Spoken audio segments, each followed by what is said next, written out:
No black cats, just straight facts. Triple P certified. Listen, we can talk about odds all day. It doesn't matter what the odds are. It matters what's gonna happen.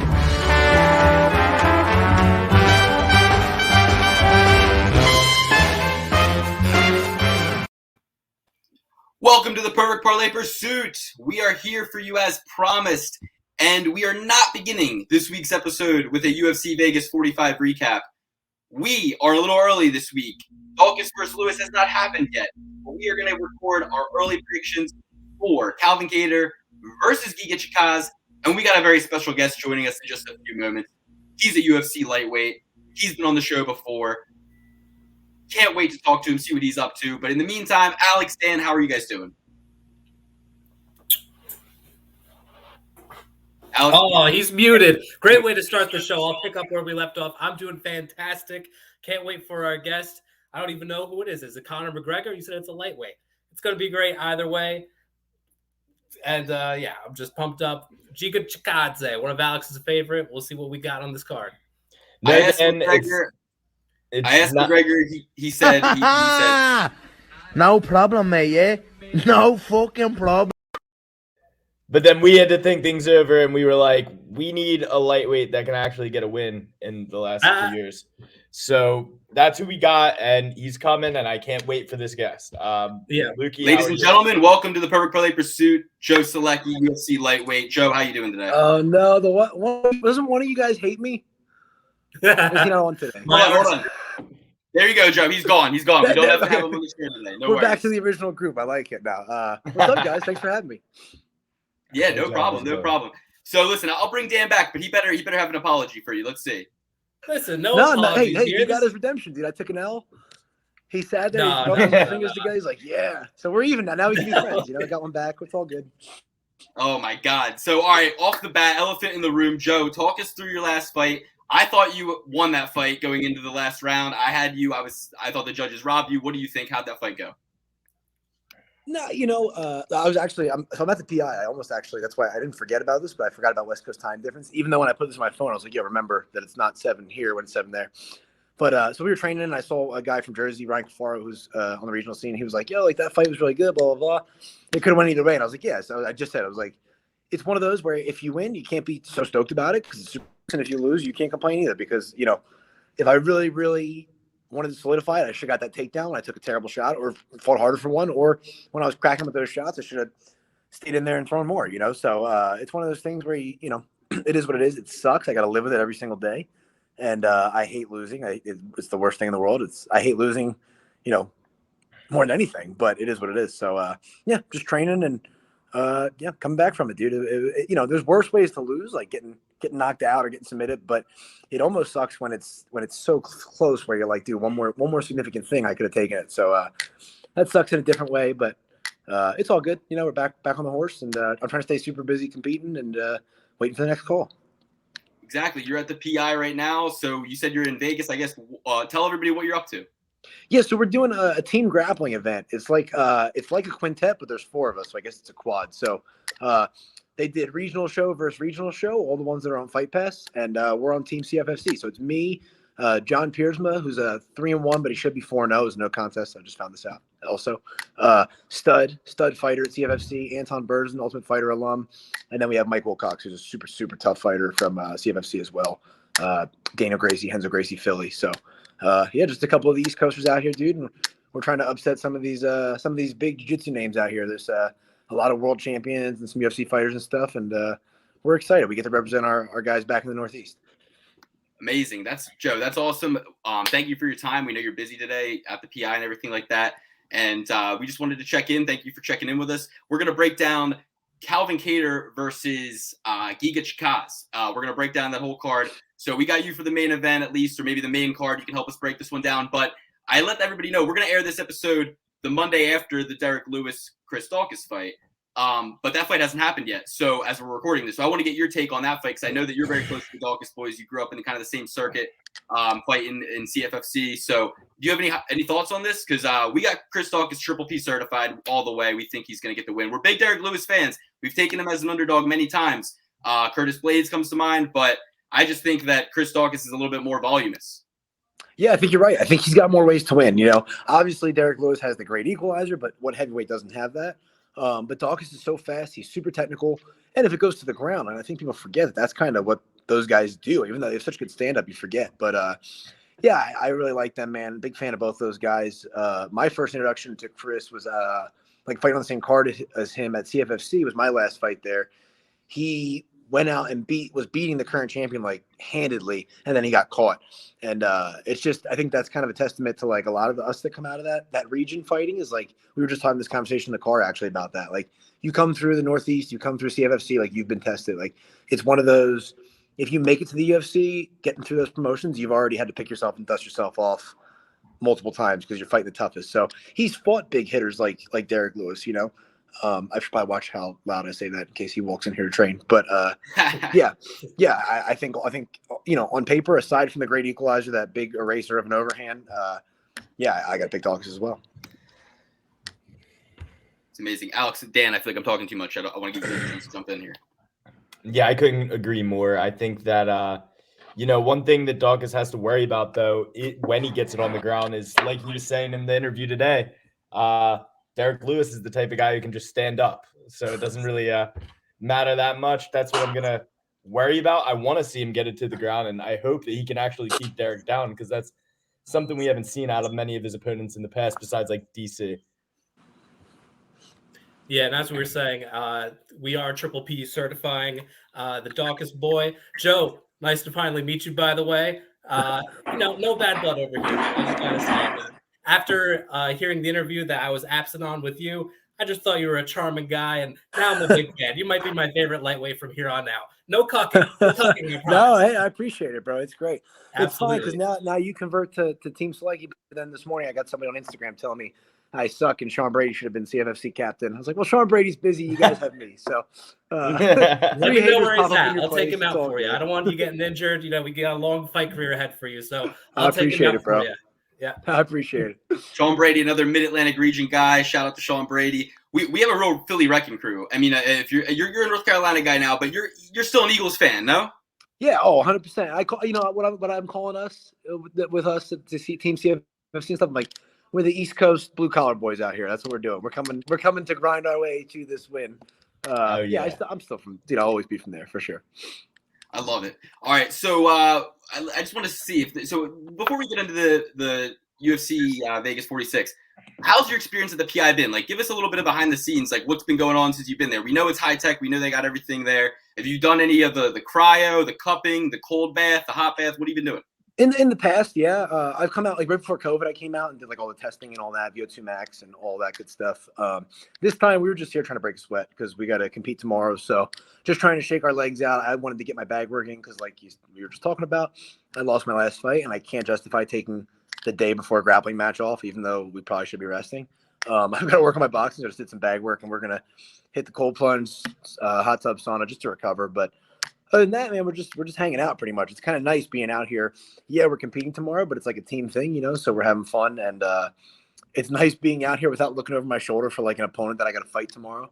And without all that stress. But I walked up to the top room and I'm like, it's triggering PTSD. It's like that smell of the mats and everything. I'm like, oh, it feels like fight week. But it's not. You know, we're here grappling and we're here having a good time. So it's all good. I know exactly what you mean. I go to my brother's basketball games or like I'll go to a high school auditorium and I'll smell that smell from like senior year wrestling and it's just like you get hyped up a little bit. Yeah. Yeah, for sure. Adrenaline starts kicking. Trigger it. So that's awesome. Yeah. Vibes right in Vegas. Everything's good. Are you planning on coming back up east during the holiday season? You're going to be at Hassett's. No, so we just came up. Like I said, I've been doing a little bit of competing and just trying to stay active, get that bad taste out of my mouth from the last fight, get back to what I do, which is just competing and having a good time doing it, not thinking about pressure or any of that crap. So we came up into the ADCC trials, which is like the biggest jiu-jitsu tournament in the world. It's the qualifier for that. So we went to Atlantic City. I trained at Hassett's for a couple of days, got to see a couple people from growing up there. And then Hassett came to the tournament, was coaching and stuff. It was a good time. So been up there for then, and then I'll probably wait until after my next fight to come up again. You know, I want to come up when I can bring my daughter and like see a lot of our family and see like Hassett, the guys there and stuff. And like, so we're like a couple months away from an 8-hour car ride. She's good in the car, but not quite for 8 hours yet. So we're probably like when she's like 2, so maybe like 6-7 months from now. Love it. All right, so where can people watch this quad grappling tag team event? It's going to be on UFC Fight Pass, and I believe it kicks off tomorrow night, 8 p.m. Eastern, 8 or 9, and then so it'll go until they have a couple single matches, and then 4 teams. So it'll be 2 rounds of that, semifinals and finals. So yeah, it should be a good time, man. Everybody can check it out on Fight Pass. Sweet. If you're watching Monday and missed it, back and watch. Fight Pass keeps it all archived. And honestly, if it was on Fight Pass, you probably didn't know it was on anyway. They don't do the best job of letting everybody know. I'm a gigantic grappling fan, and I had to find out like 2 days ago that there's a submission underground. So I mean, if I'm not able, if it doesn't make it across my desk, guys, I'm at a loss. I don't know. I do everything I can to find out about everything. So. But I will log into Fight Pass when we watch. And Joe, thank you so much for coming on. And let's just get your thoughts, man. So we are releasing our ultra early picks. This fight is not happening until January 15th, but we have a long break. Obviously, we wanted to leave all of our community with a video during the holiday. We know content's going to be a drought of content as everybody's on vacation. So we wanted to get these picks out early. These are our quick picks, guys. This is an early predictions episode, super ultra early. We'll come back on January 3rd, and we'll give you our refined picks. We'll break it all down. We'll see which fights fell through. But in the meantime, I think the main event's going to hold, and we got Calvin Kattar taking on Giga Chikadze. The Georgian wrecking machine versus the Boston badass Calvin Kattar. This is 2 of my favorite fighters to bet on. I mean, I picked Calvin Kattar against Max Holloway. That's how high I was on him. So I've never lost betting Giga. I picked him all throughout the pandemic. I'm undefeated betting Giga. He's never let me down. And, with both of those, you guys know where my bias is going to be because, Calvin has let me down, but Giga has only risen to every single occasion. I was on an island by myself picking him against Barbosa. Nobody was picking him against Barbosa. I got him at underdog odds, cashed huge that night. So you guys know where I'm riding. I love Calvin Kattar, but I think Giga's going to bring a more 4-dimensional game. He's going to have the kicks, and I think that he's already proven that he's tough as dog shit. I think he's the type of fighter who matches his opponent's skill level. Calvin's the type of fighter who brings it, and I think it's going to be an absolute war. But Calvin's already been there, done that with the wars, and I don't think he's going to be able to be in there for those 5 rounds with Giga, going shot for shot, taking those leg kicks. It's going to slow down his boxing. I'm going Giga all the way. Joe, what do you think about this one? It's tough. I've only seen the quick finishes from Giga. I haven't watched a ton of him, but it's hard for me to pick against Kattar just because this is a huge if, because if he's outside and stays in kicking range, then it could be a very quick night. I know he's super tough, but if you get kicked in the liver, sometimes your body shuts down. You can't out-tough that. But if he gets into boxing range, I think he'll stay there all night once he finds a flow. With Holloway, he never found that. But Holloway is great in that same range that Kattar's great in. So I'm going to pick Calvin, but I'm not super confident in that pick. I just think it's such a good fight because, like you said, they match each other for toughness, but they're kind of good where the other guy isn't good, but they're opposite styles. So I'm going to side with the guy that likes the boxing more because that's kind of what I like to watch too. But we'll see. Yeah, I'm going to pick him just because I think if he gets inside, he's going to thrive there. All right, Dan and Alex. I mean, this is a Georgian. Alex, we know you ride with Georgia pretty heavily. What do you think about this one? But I know you also love Boston, so I'm interested to see what you think about this one. Yeah, next time I'm going to Boston, I'm going to be ducking my head a little bit more than usual just because I'm fading Calvin Kattar right here. I think Edson Barbosa is much tougher than I don't even know why I brought this up, but I think Edson Barbosa. You don't think he's tougher than Max Holloway? I know you don't. I think Edson Barbosa is a tougher matchup for Giga than Calvin is because just how the styles match up. I think Giga will be able to stay on the outside and kind of pick him apart. I haven't honestly realized how long Giga's been in the UFC. He's been fighting in the UFC since 2019, has 7 fights. So, I mean, he got a lot of fights in a very short amount of time, and that's why we all know and love him. The pandemic hit, and the Georgian came out like a nightmare. So, I'm going with Giga again. I didn't take him last time, so I got to make up for it. I've been really split on this fight. I've been going back and forth. I might be going with Calvin just because, number one, I agree with Joe. I think the boxing might be the solidifier in this one. I disagree with Alex in that. I think that Giga going into the fight with Edson kind of understands that style a little bit more than the boxing. Maybe I think the boxing has a possibility of throwing him off.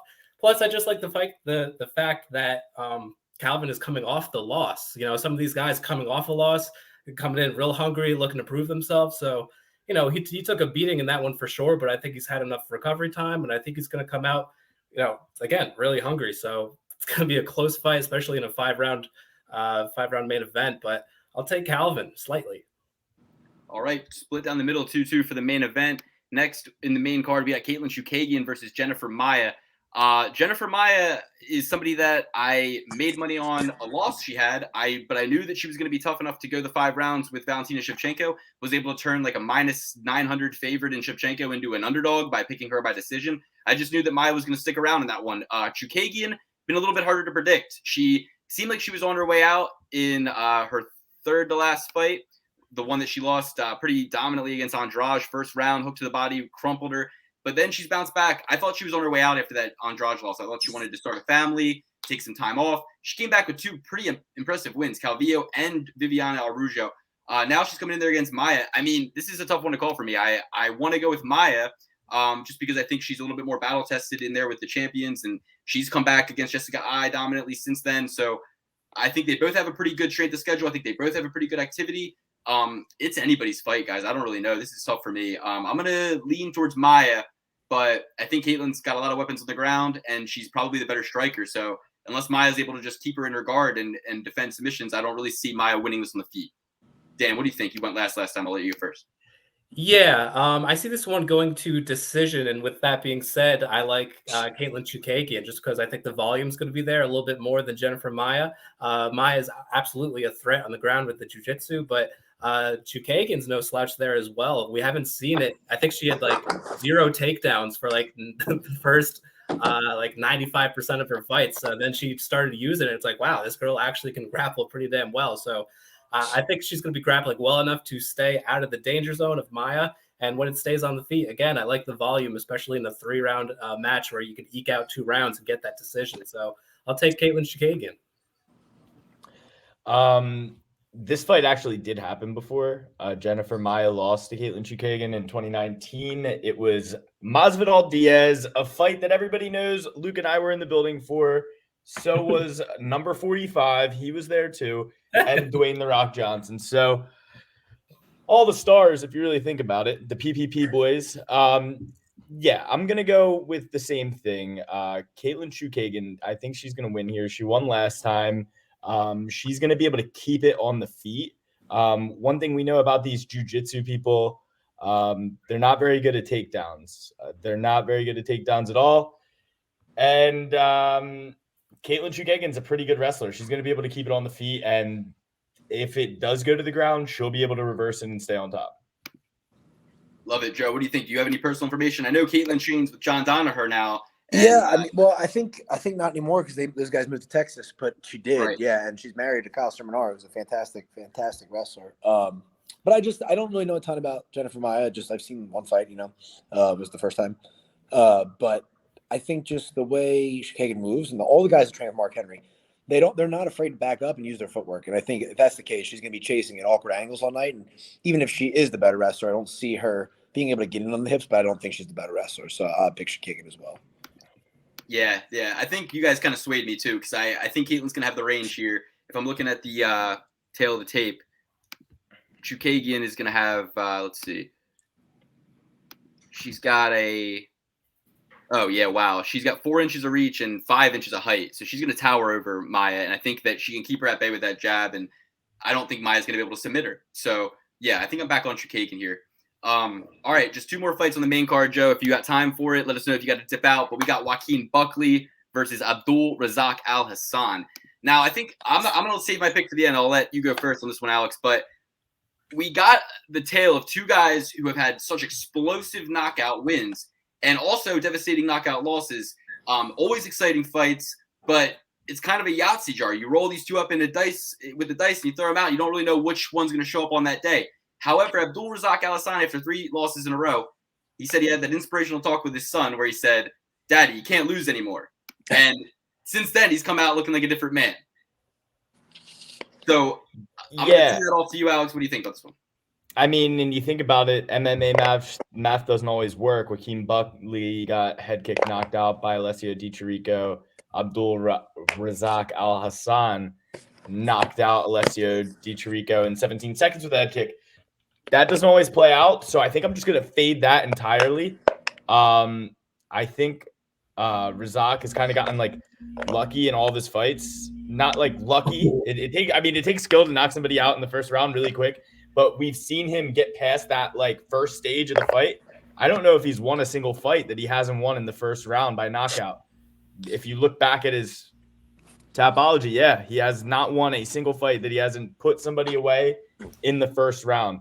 Joaquin Buckley is a tough son of a gun. I think he stays out there, stays in his face, and makes this a sloppy fight that will go 3 rounds and favor him more than either of the other two. Joe, what do you think about this one? I think Buckley. You know, I think I've watched them both fight, especially the most recent fight.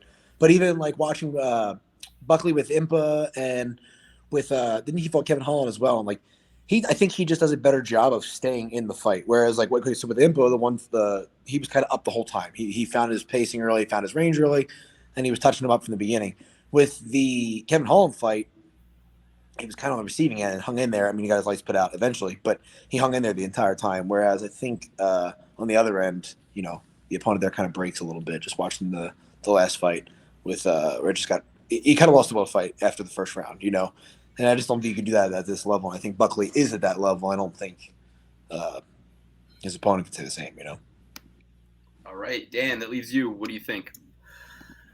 Yeah, I mean, this is definitely a coin flip for me, although I do feel like I've been a little bit swayed by my two guests here. Also, looking at the Tapology, I thought that Razak Al Hassan would have a big height advantage or a reach advantage. They're actually the same height, and Buckley is going to have a 3-inch reach advantage. I don't take too much stock into that, but I just thought that Al Hassan would be much bigger in my mind's eye. With that being said, I also agree that, you know, Buckley stays in these fights. You know, sometimes he'll lose later on in the rounds, and I know I'm kind of, you know, repeating what my compatriots over here have said, but I also like how he really, you know, he stays in the pocket. He diversifies his shots. He goes for the body a lot. You know, he's often like the shorter guy. He's ripping it to the body and top of, you know, a little bit of head hunting here and there. So, you know, with all that being said, I wouldn't be super surprised if Al Hassan just, you know, knocks his head off into the 3rd round, because that's what he does, and that's the style of fight it's going to be. It's going to be in the pocket for a while. But I'll take Buckley in this one just by a slight edge. All right, and my pick, I'm going to prevent this from being Triple P certified. I'm going to take Abdulrazak Al Hassan as my early pick. I'm going to take him by 1st round knockout. I think if Buckley got put away by Di Chirico and Kevin Holland, I think that it's going to be a fight that plays into Abdulrazak Al Hassan's strengths. Not saying Buckley can't get the knockout as well or the decision like Alex said, but it's too close of a fight for me to Triple P certify this, so I'm going with Abdulrazak Al Hassan.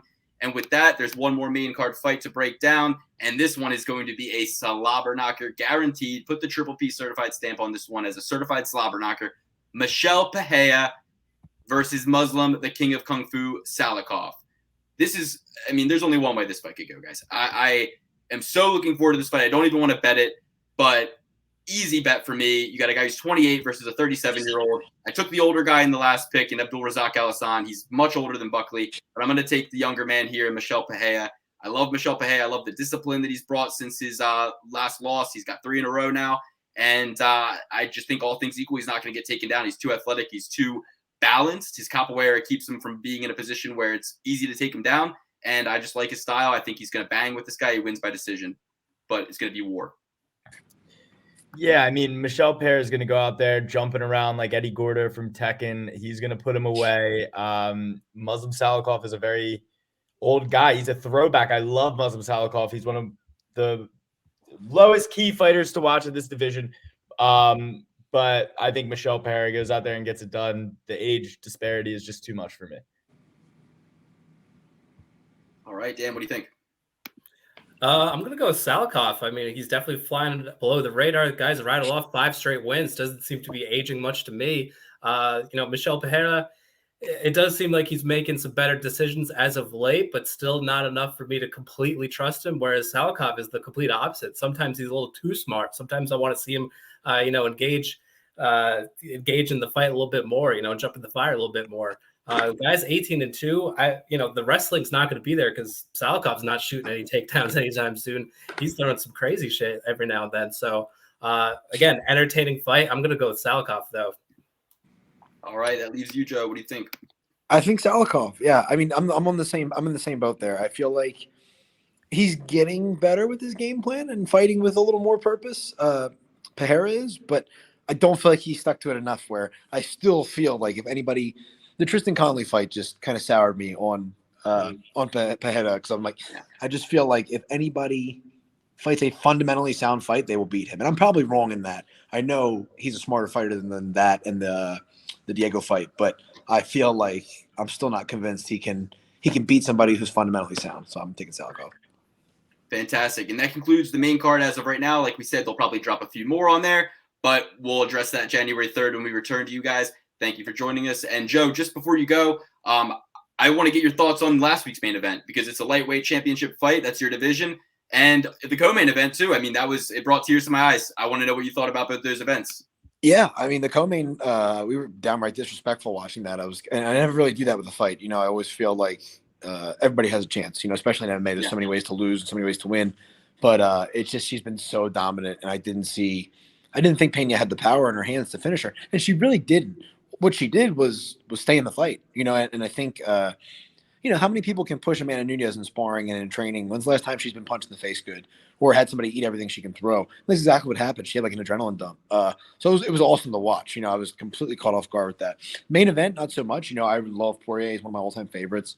So it was a heartbreaker. But, I mean, you got to figure Oliveira is super durable now, like way more than he was at 45.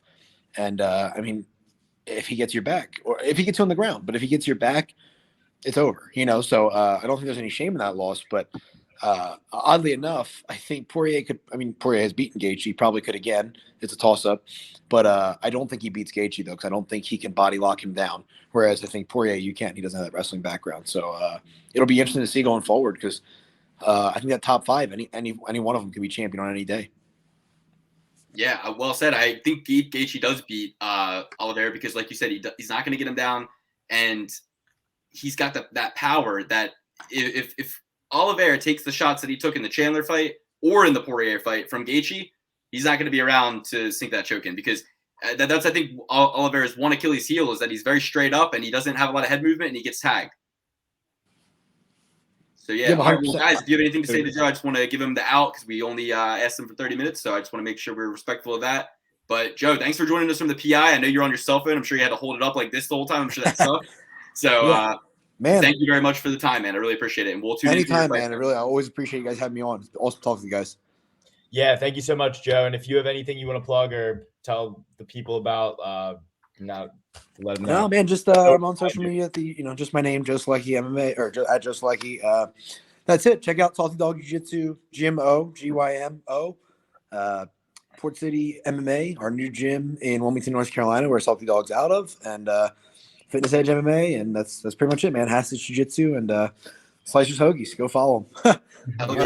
Best sponsor you could ever have is a hoagie sponsor, especially when you live in the South. When you can find that, you're then it's not a sub, it's a hoagie. You're well off. So, amen. Yeah, that's it, man. I appreciate you guys having me. For sure. And anybody else from Salty Dog or Gymo or anybody else that's up and coming that you want to shout out or you want to have on the show, just send them our way. We'd love to have anybody from your gym on. Yeah, I will, man. That sounds great. Thanks, guys. Take care. Appreciate it, Joe. Awesome. Take care. Thanks, Joe. Bye. All right, guys. That was Joe Solecki. And we had another UFC lightweight booked, but guys, I mean, honestly, Joe's higher ranked, so we had to bump him. So, and you know what, guys? I'll give you a little hint. It's more than 15 ranks higher. So, I mean, we really dodged a bullet there, if you ask me.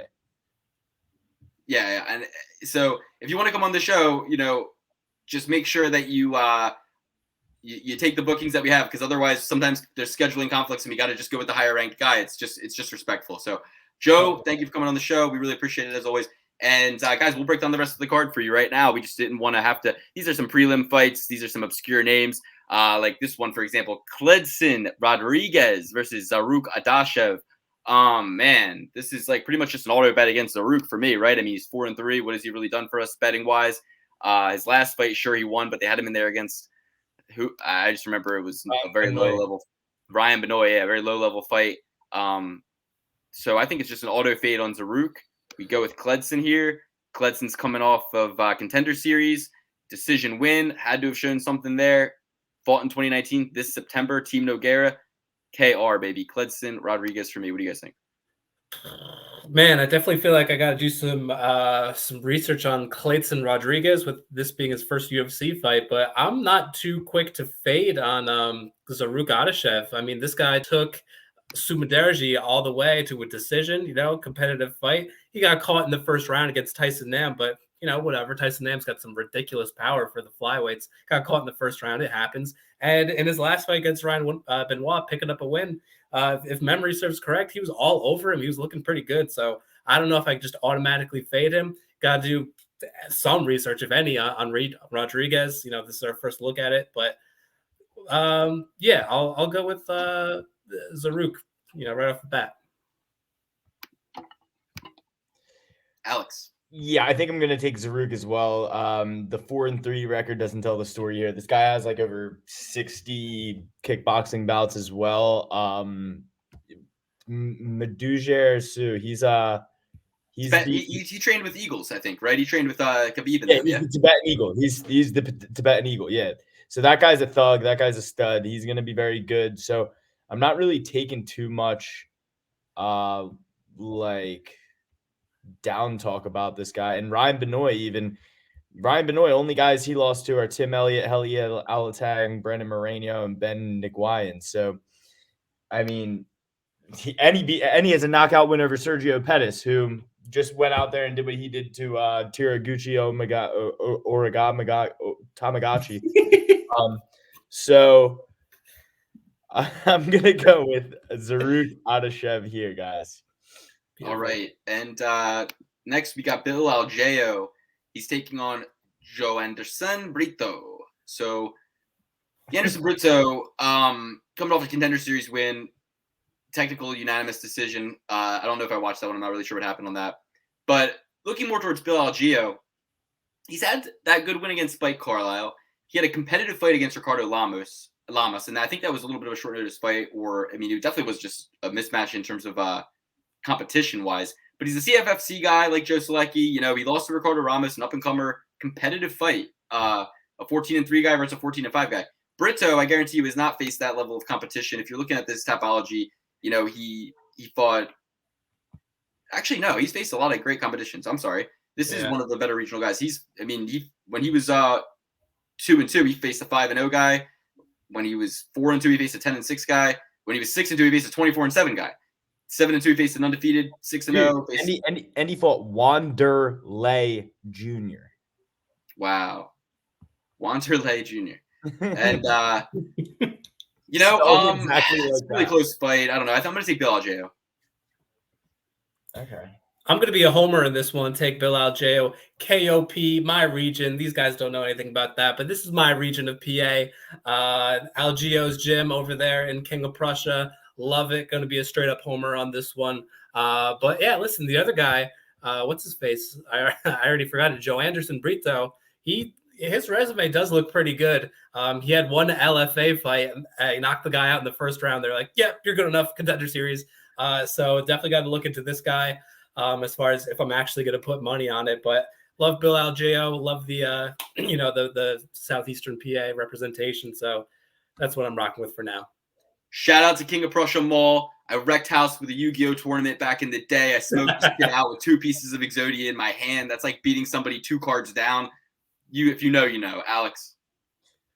Yeah, and this guy, Bill Algeo, man, he's had some great fighters in his past. Shane Burgos being one. That's one of his losses. Jared Gordon. No shame in losing to Jared Gordon. We all know that. Brendan Longnane, he was in the UFC for a while. He's on the PFL route now, and anybody named Ricardo whoops him. So I think we're good here. Is it Joe Anderson? Is it Joanderson? I don't necessarily know. Joanderson. Jaundice. Now that's a Philly dirtbag if I've ever heard one. Jaunderson? I'm going Bill Algeo here. Senor Perfecto. Let's see it. I hope it happens. I don't know. Actually, I hope this fight falls off the card. All right. Brandon Royval versus Rodrigo Bontorin, going to be a certified light. bantamweight banger, I guess, at flyweight because Bontorin maybe is going down. Bontorin, these guys have a common opponent in Kai France. They both beat Royval beat Kai, and Bontorin was beaten by Kai. Coming off that win against Matt Schnell now, since the Kai loss. Before that, he lost to Ray Berg. I'm not taking any. He's got to win against Paiva before that, who we just saw get decimated.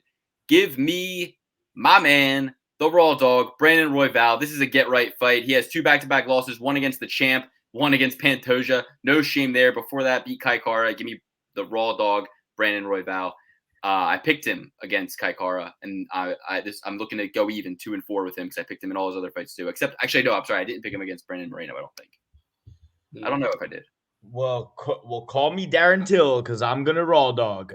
I'm going Brandon Royval here. He gets it done. Easy money. As Luke said, he's only lost to the top of the top. Casey Kenny, Alexandre Pantoja, and Brandon Moreno. It's going to be a bang slugfest. MMA math will work on this one. I faded MMA math the first time. I'm taking MMA math this time. Brandon Royval. I'm going to say that this is flawed MMA math because Kai France got injured in that fight. That's why Brandon Royval actually won it. No. Yes. No, Brandon Moreno injured Brandon Royval. Shoulder injury. And are you sure? Down. Is that what I'm thinking of? Right here. He had a banger with Kai. They both rocked each other, and then he finished them. Yeah. With a good. I'm gonna have to double check that one. I'll take your word. You're thinking of Brandon Royval hurting his shoulder against Moreno. Luke. How about you just double check it by looking at Tapology right now? It says lost shoulder injury. Nah, I want to see the tape. I want to see the footage. Okay, I want to see the footage. But either way, I'm still gonna go. I'm still gonna go with Bontorin. I'm. It's kind of like Pereira, man. It's like, am I really going to trust this guy? He's so freaking wild. It's very entertaining. He's going to get some wins out of it, but he's also going to get some losses out of it, So Bontorin, I think, also is a good equalizer for Royval as far as the jiu-jitsu. I don't see Royval like sliding away with his crazy, Imanari rolls and all this crazy stuff. Bontorin is a power jiu-jitsu guy. He's going to keep him at bay. He's going to keep him in place when he needs to. And I think the striking is enough as well. So give me Bontorin. Anything can happen in a Royval fight, but I like the guy who's a little bit more steady. Okay, we got another CFFC guy coming up. He's taking on Brian Kelleher. This is Salikhov Kakhramonov and Timo Yama MMA, 26-year-old Uzbekistani fighting out of California, just coming off that win against Trevin 5-star Jones, guillotine choke, 3rd round. Before that, he got a KO win in a CFFC card. Ring of Combat, PFL. His credentials check out early on in his career. His losses, only 2 of them, but one of them is to Umar Nurmagomedov. That was a decision loss back in PFL. And then he fought Pipe Vargas, who is 7-3 out of American Top Team. So those are his 2 losses. The other one was a 3rd round flying knee. So he's got to win against Askar. The name's so nice, they said it twice, and he's 10-0. So Trevin Jones, Askar. Give me, say no more. I'm betting against Brian Kelleher. You don't have to twist my arm. Yeah, I'll hop in. I'll say Salikhov as well. This is a good time to fade Brian Kelleher, especially with these young guys coming up. They're not putting him against Brian Kelleher, the UFC, to promote Brian Kelleher. This guy is obviously pretty good coming from the CFFC. He's got a UFC win against Trevin Jones, who I think we all respect. I like Salikhov in this fight. Give me him. Yeah, I'd really like to know the odds on this one for sure. I know we're still far out before this one, but, Brian Kelleher, the type of bull to come out there and pull out some crazy shit and knock out the young man who, for every single reason, Brian Kelleher should lose, but he comes out here and pulls some crazy stuff out. I'm going to have to see the odds for sure because I don't know if I can put my bank on a guy who has 11 fights when the guy he's fighting has 35. So you have the odds, Danny? Yeah, you could get Kelleher for plus 135. Okay, that's fair enough. I will take Kakhramonov for this one. That is not too bad of a price tag. But if that line moves like crazy after we see Derek Lewis versus what's our Philly? Chris Daukaus. Then I might have to switch to Brian Kelleher, but I'm not paying a heavy price tag for a guy who has 11 fights. You could get Sadie Coop for -155. All right, so we will That's fair enough. tentatively certify Said Yakub, and that brings us our first. Luke. Our first triple piece. Well, I guess if you count Chookagain, I switched to her. Caitlin Chookagain and Said Coop are 2 triple piece certifications. Luke, go on Said Yakub's, Kakhramonov's Tabology right now. Scroll down to Jordan Downey and tell me that's not Pat Downey's brother. Yeah, he kind of looks like him. And but he's fighting out of Fort Wayne, Indiana, born, it just says United States. He looks like Pat Downey, yeah. To me, yeah. But I thought that's crazy. If he fought a Downey brother and lived to tell the tale, you got to go with him. Agreed. All right, I'd love to get Pat Downey on the show too. Let's reach out. All right. Anyway, King. So moving on, we got just a few more fights to break down on this card. Give you our early predictions. Ramiz Brahimaj versus Court McGee. Ooh, man. What do you guys think? Dan, how about you? I guess I'm gonna have to go with the young gun here with Brahimaj. Some power jiu-jitsu as well. When you look at Court McGee, this is another guy. It's hard to count out. I know he's 37, but the cardio is still kind of there. It seems like even in his losses, he's still in the fight. He's still pressuring. And we'll have to see if Ramiz rises to the challenge. But I think he will, man. I mean, he's got a little bit of seasoning early on in his UFC career. Got in there with Max Griffin, coming off of his first UFC win against Sasha Pletnikov with a finish, no less. A nice little submission there, which is his bread and butter. I don't see him finishing him. I think a nice extra little sprinkle is going to be Brahimaj by decision, but it's going to be a tough one because, Court McGee is a tough out. But as of now, I'm going to take Brahimaj. Yeah, it's tough for me to go against Court McGee. If Court McGee couldn't take himself out, who can? Ramiz might be that guy. He's got the ears from hell. He's coming out of Fortis. I think he's going to come out here and I don't know. It hurts to bet against Court McGee here, but I'm going with Ramiz. He's younger. He's going to come out there. He's got new and improved ears. He's not going to die. And guess what? He beat up my mortal nemesis, Ben Simmons, that little coward. Get on the court, you pussy, and shoot the ball. It's basically Trophy certified Ramiz. Next, we have a rough and rowdy fight, if I've ever seen one. Chase Sherman versus Jake Collier. Rough and rowdy, UFC 46. Now, listen, we talked last week about fights like Dontel Mays versus Josh Parisian, fights like Harry Hunsucker versus Justin Tafa, fights like Jared Vandera versus some guy they pulled from the audience. We get these fights on the UFC cards from time to time. These are sloppy heavyweight fights. This is a fight that I hate more than anything. I don't want to bet it at all. I kind of envision a sloppy, lazy decision where they both gas out. Fight goes the distance. Maybe, but Jake Collier looked pretty impressive against Gian Vellante. Then he came and lost a split decision against Carlos Felipe. Chase Sherman, back-to-back losses, one of them being against Parker Porter. So it's like, who is this a get-right fight for? Like, they both need to get right. They both have 6 and 8 losses, respectively. Any hot takes on this one, guys? I'm going to go with – let me flip my coin here. I mean – Chase Sherman. Ooh, I got a hot take. Tap me in, coach. I got Jake Collier in this one. His first fight since his slight little retirement, he came in ballooned up to a whole new weight class, and we're all kind of like, oh my God, like what happened to this guy? He definitely lost that pretty decisively, but since then, he's on a bit of a roll. I know he lost to Carlos Felipe, but I remember that fight being pretty damn close. It was a split. I think he's really coming into this new body of his. It's not the sexiest thing in the world, but I think he's not going to be a title contender. But again, I think enough to beat Chase Sherman, who, by the way, is coming off of 2 straight losses of his own. So I like Jake Collier. I think he's, again, it's going to be sloppy as hell, which I love. Sign me right up. Give me a nice sloppy Joe right in my mouth. Give me Jake Collier. Yeah, I think I'm going to go Rodney as well here. Rodney, the prototype Collier.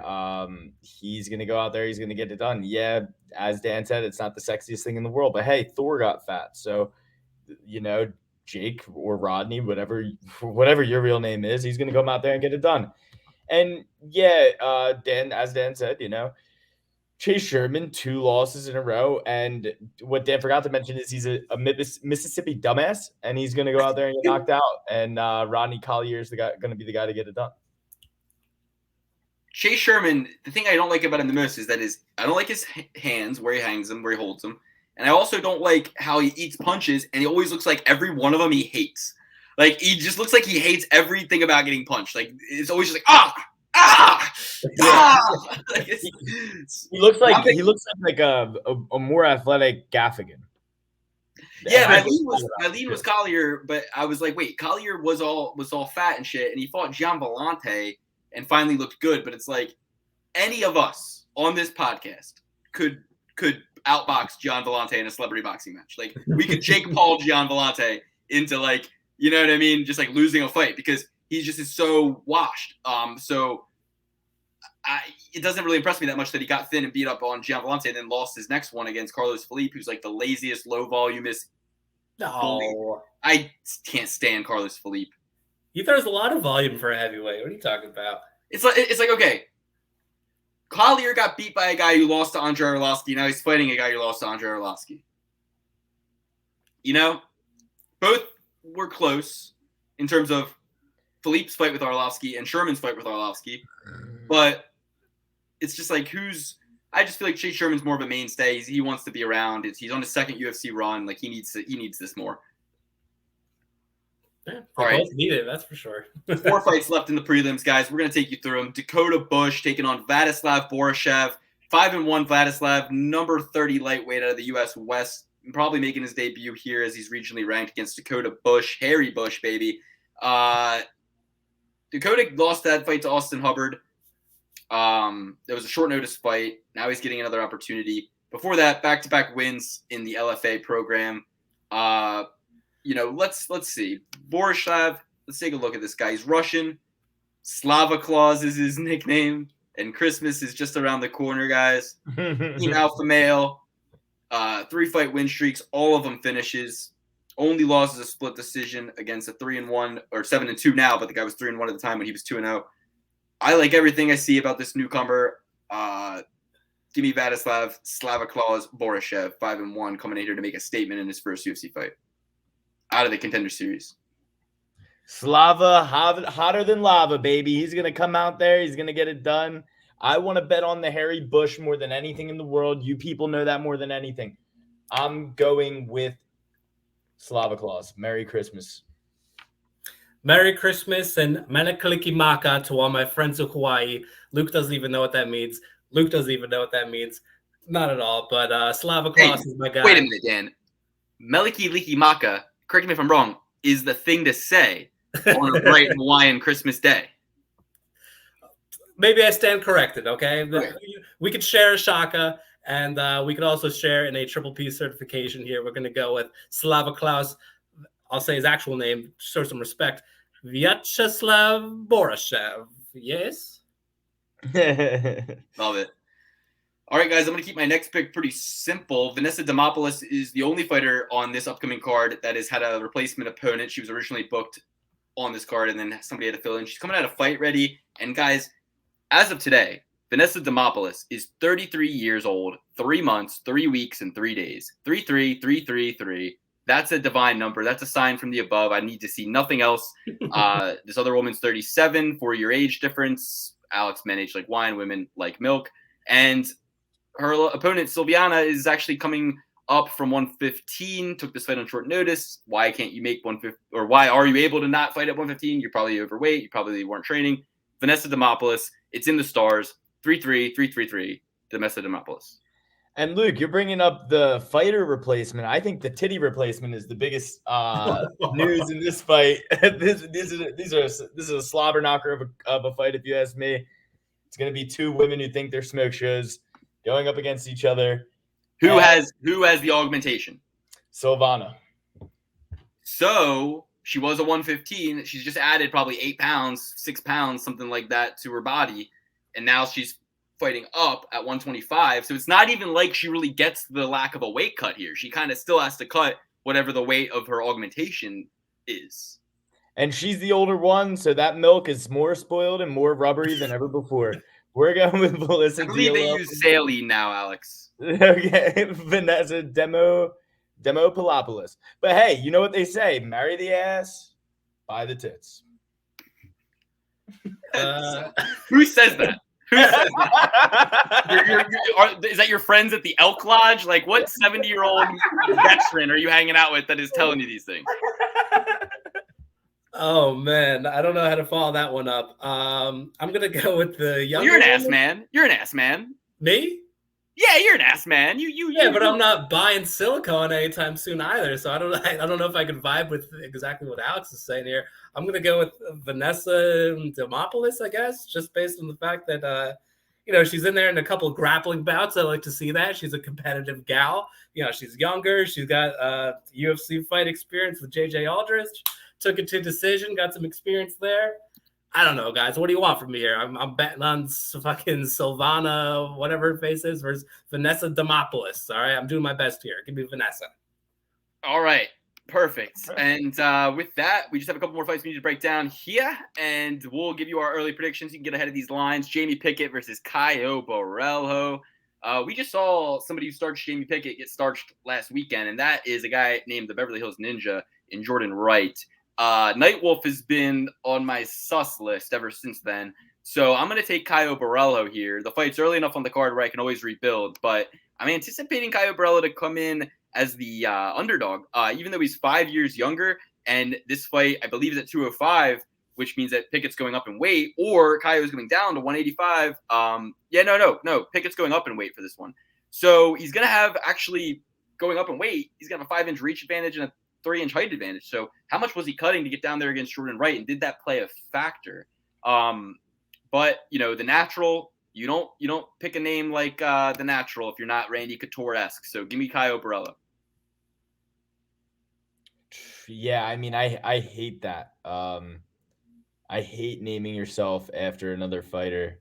But then again, Luke always used to say if he ever fought in the UFC, his name would be Luke Chuck the Iceman Liddell Clement. So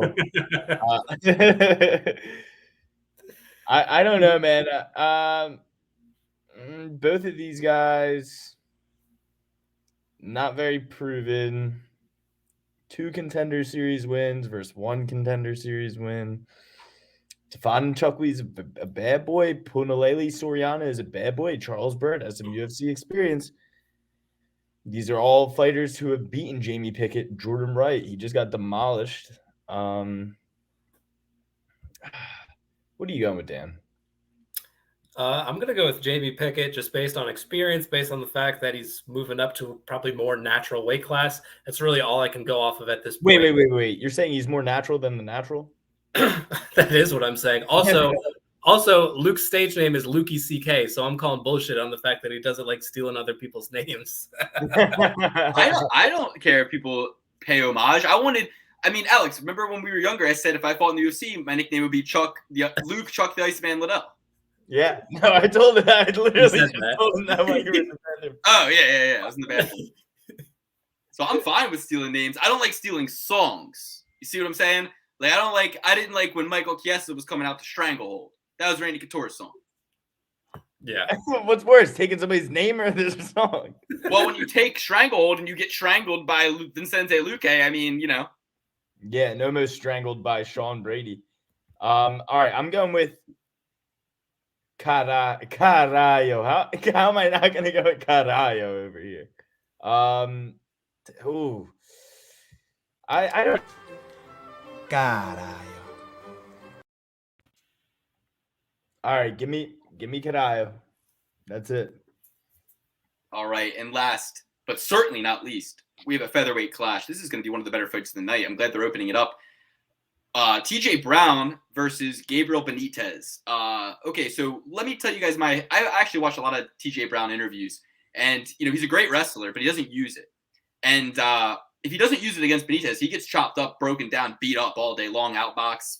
And I don't think he's going to use it. And Benitez having all that AKA experience when AKA was in its heyday, he ain't getting taken down by no TJ Brown. So as much as I like TJ Brown, I think he's better than he's displayed. and I look to get him at underdog odds soon. I think he loses this fight against Benitez. I think Benitez is tough as fucking dog shit, and he's going to kick him and hit him, and Brown's going to take the bait, and he's going to stand with him, and he's going to lose. Yeah, and I mean, I think the writing's on the walls. Everybody says, everybody's going to say here, you should take TJ Brown. He's got better wrestling for sure, but he's not going to take him down. He's not even going to try to.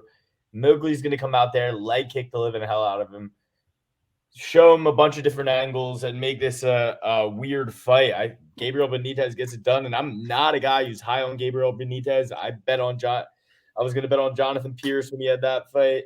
I definitely bet on Billy Q in that fight, so I'm going with Gabriel Benitez here. Yeah, Benitez, strong as mule piss, baby. I'm going to go with my man Mowgli, whatever his name is. And as Javier Mendez says, best leg kicks in MMA. So I do think he's going to get chopped down, TJ Brown, that is. Again, not always the best game plan going into these fights. If you don't have a good game plan, you're not really like thinking lucidly, then a guy like Mowgli will chop you down and will get the best of you. He's got some red in his topology there, but he's also going up against some really strong competition, very seasoned vet, and low IQ versus seasoned vet. I'll take the vet all day. So give me Gabriel Benitez. Beautiful. Well, I'm on DraftKings right now. That concludes our full picks. I'm going to list you guys out my picks real quick and tell you what the parlay will pay, because there are odds out right now. And so far, let me hit you with it real quick. Phone's dying.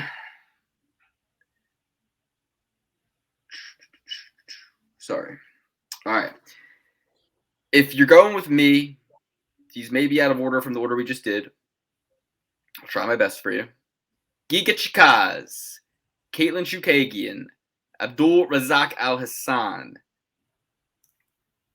Vladislav Boryshev, Gabriel Benitez, Vanessa Demopoulos, Saeed Kakhramonov, Ramiz Brahimaj, Caio Borello, Michel Pereira, Cledson Rodrigues, Brandon Royval. 13 fight parlay. I guess I gotta add Chase fucking Sherman in there. Chase Sherman, I guess, subject to change. But he's the plus 105 underdog. So in a pick'em fight like that, I guess you go with the under. I guess you go with the better. All right, so a $10 bet on those 14, $17,188. And our Triple B certified picks before these guys go are going to be Ramiz Brahimaj. Man, not a lot of Triple B certified picks this week. I know one of you's taking Zarrukh. I know one of you's taking Bontorin. I know one of you's taking Buckley. I know one of you's taking. We're all taking Algeo, right? Salikhov, Kakhramonov. That's Triple P. Katlyn Chookagain, Bill Algeo, Salikhov. Ramiz, Salikhov, Vanessa Demopoulos. I got her. Yes. Benitez. Yep. Vladislav Slavaklaus Boryshev over Dakota Bush. Yep. Okay, so there are a decent amount, I guess. We got, okay, so one more time. Vladislav Boryshev, Gabriel Benitez, Vanessa Demopoulos, Saeed Kakhramonov, Ramiz Brahimaj, Bill Algeo, and Katlyn Chookagain. Those 7 will pay $446 on a $10 bet. Those are Triple B certified picks. Super early, guys. We will check in with you on January 3rd. Take this through your picks. All right, and if you're rolling with me, you're going to go with Michel Pereira, Giga Chikadze, Joaquin Buckley, Brandon Royval, Katlyn Chookagain, Bill Algeo, Zarrukh Adashev, Jake Collier, Gabriel Benitez, Slavy-Claus, Vanessa Demopoulos, Carayo, Salikhov Kakhramonov, and Ramiz Brahimaj. If you bet $10 on that, baby, you're going to get $24,764.10. All right, I'm going to change it up a little bit. Start with how much you're going to win, because it's going to be $198,000. And then we'll go with the fights from here. We got Vanessa Demopoulos, Jake Collier, Boryshev, Jamie Pickett, Gabriel Benitez, Salikhov, Ramiz Brahimaj, Calvin Kattar, Bill Algeo, Bontorin, Joaquin Buckley, Zarrukh Adashev, Muslim Salikhov, Katlyn Chookagain, and that is it. $10. Like I said, $198,291.12. I might be doing something wrong, but I might be doing something right. You never know. You do never know. And guys, don't forget that our Triple P certified picks as of UFC 269, last 12 events, 82% accurate, 56 out of 68. Incredible. Leading the pack are our Triple P certified picks. For the year, 74% accurate. Again, leading the pack. 94 out of 129 this year, Triple P certified picks. Alex, Dan, and I, at this very moment, 204 correct picks of 309 given, and I'm leading the pack with 66% accuracy. But since UFC 265, last 15 events, I am 69% accuracy. So that 66 is trending upward.